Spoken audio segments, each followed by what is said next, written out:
Troisième, les fonctions affines. Correction de l'activité, question flash, page 136. Donc vous avez plein de questions et le but étant de réactiver un peu les notions qu'on avait vues sur notion de fonction dans un chapitre en début d'année, et puis aussi la proportionnalité. Donc allons-y, question 1. On appelle f la fonction de point x flèche 3x. Comment on lit ça déjà? Ah oui, la fonction qui à x associe 3x. Autrement dit, c'est qui à x associe son triple. On a un nombre et on va obtenir son triple. Par exemple, là, si je mets 1, je vais obtenir 3. Si je mets 2, je vais obtenir 6. Si je mets 10, je vais obtenir 30. OK? Donc, quelle est l'image de moins 2 par la fonction f? Eh bien, c'est 3 fois moins 2. Donc, il suffit de calculer f de moins 2.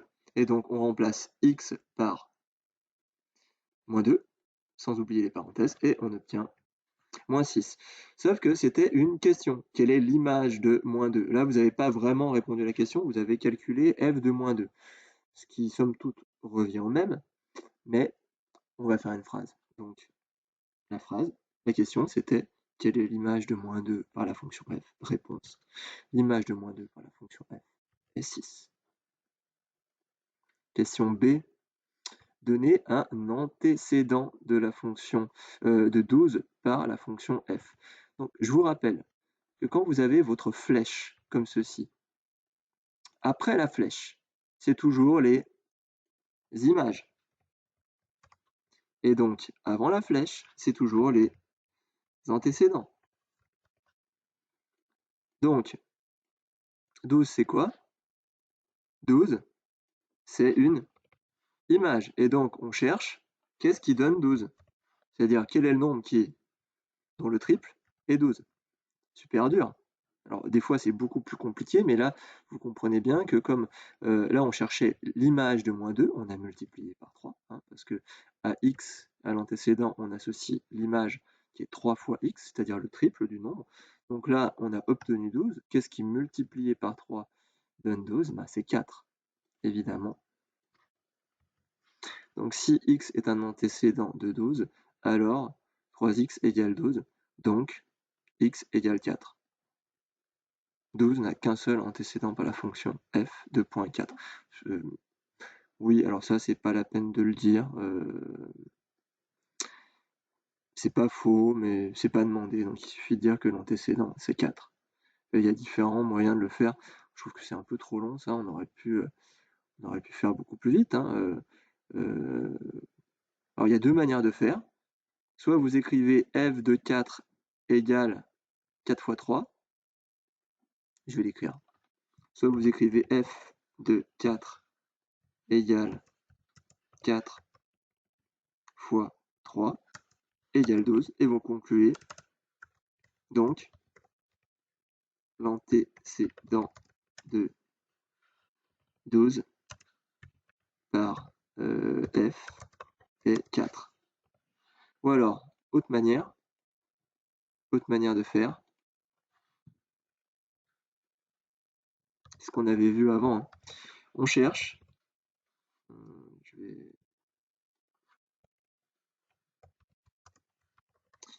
on cherche x tel que f de x égale 12. Or, f de x égale 3x. Donc, 3x égale 12.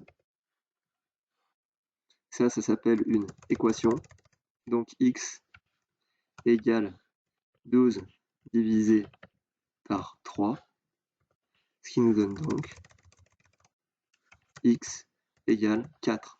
Voilà, et on refait la phrase. L'antécédent de 12 par f est 4. Alors vous me direz, ouais, c'est super compliqué. On l'avait déjà vu vite fait, on le reverra dans la leçon. D'accord? Et facile quand on a juste 3x, ou voilà, mais vous allez voir qu'avec les fonctions affines, c'est-à-dire Par exemple, on pourrait avoir 3x plus 5, ce serait vraiment une fonction avec un coefficient directeur et un ordonnée à l'origine. Là, on sera obligé d'utiliser cette méthode. D'accord?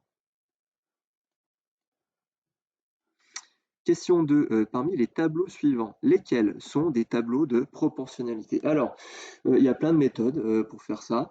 On pourrait utiliser, et seulement pour le tableau à 4 cases, calculer les produits en croix et faire 2 fois 19 et 8 fois 5. Et si on obtient le même résultat, c'est qu'on a affaire à un tableau de proportionnalité.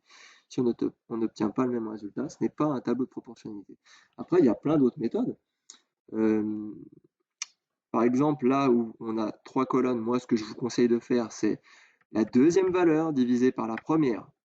Et on va obtenir par exemple 3 divisé par 0,5, on va obtenir 6.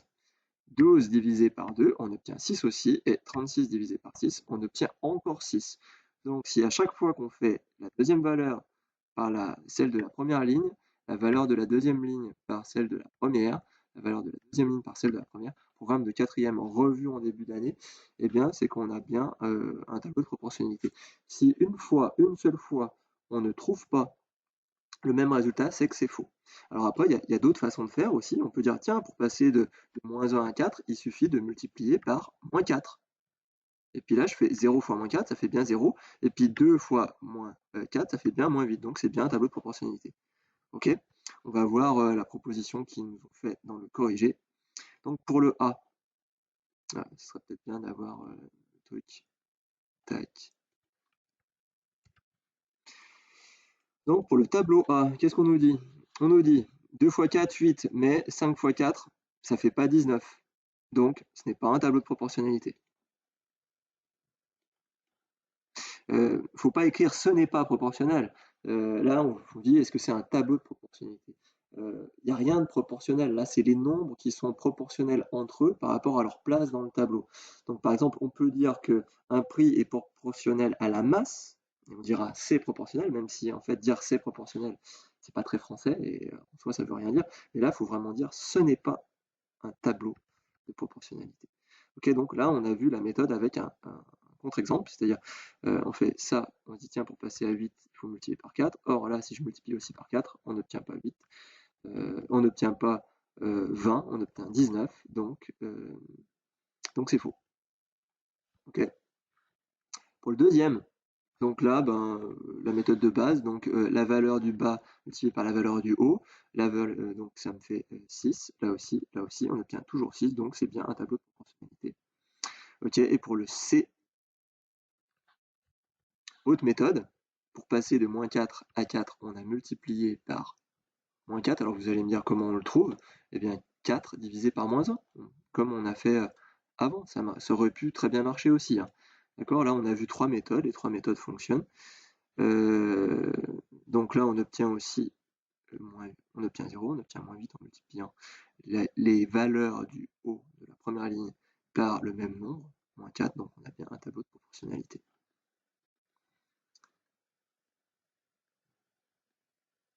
Après, dans un repère, le point A de coordonnées moins 2, 1, donc x, y, c'est-à-dire antécédent, image, moins 2 l'antécédent, 1 l'image, appartient-il à la représentation graphique de la fonction définie par g de x égale 2x plus 5? Eh bien, on avait vu dans le chapitre notion de fonction que quand on a des coordonnées, les coordonnées, c'est comme ça.